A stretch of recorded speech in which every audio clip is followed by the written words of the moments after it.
We live by metaphors, a lot more than we think we do. They are more than just colorful ways of describing our world. They actually shape how we see, perceive, and even interpret reality. The Bible uses a variety of metaphors to describe the reality we know as sin. Now, we can define sin in a sort of analytical, dictionary kind of way, but our definitions always fall short. Gary Anderson, a Bible scholar from the University of Notre Dame, identifies at least 3 metaphors the Bible uses for sin.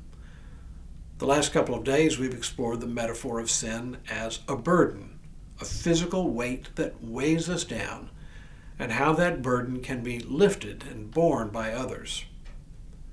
Today I want to talk about another metaphor Anderson identifies, but one he doesn't explore in depth. It is sin as a stain. Hello, I'm Stuart Baskin, pastor of First Presbyterian Church of Tyler, Texas, and this is your daily devotional for Wednesday, October 22nd, 2025. When I wrong someone, it can feel like a terrible weight on my shoulders. My shoulders physically hurt and I walk a little bit hunched over, just as if I were carrying a heavy backpack. At other times, I feel as though I have rolled in the dirt and stained my clothes. I feel an urge to wash my hands or even take a shower to come clean. I actually feel dirty.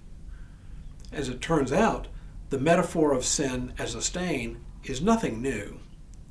Throughout the pages of the Bible, and particularly among the prophets, we see this metaphor in play. Consider this passage from the prophet Jeremiah. For long ago you broke your yoke and burst your bonds, and you said, I will not serve. On every high hill and under every green tree you sprawled and played the whore. Yet I planted you as a choice vine from the purest stock. How did you turn degenerate and become a wild vine? Though you wash yourself with lye and use much soap, the stain of your guilt is still before me, says the Lord God.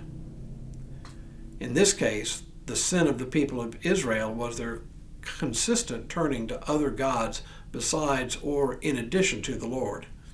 It was a form of infidelity, just as surely as husband or wife who commits adultery.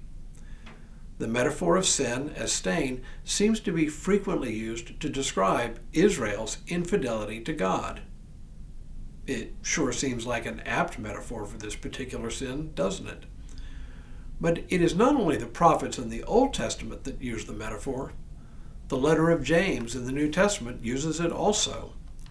But instead of describing infidelity to God, James uses it to describe a very different kind of sin, saying, How great a forest is set ablaze by a small fire, and the tongue is a fire.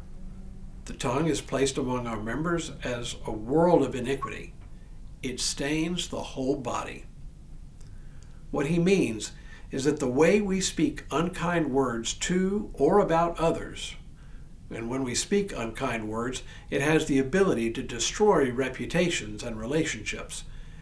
And it stains not just the one who's the victim of unkind speech, it stains the one who speaks unkind words. The thing about the stain metaphor is that we use it about really egregious sins, which really kind of makes sense.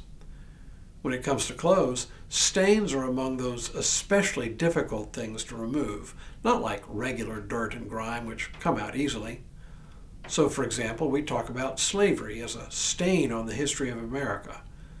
The metaphor works in this case because simply ending slavery was not enough to erase its lasting effects which we are still 150 years after the Emancipation Proclamation working to cleanse from our national soul.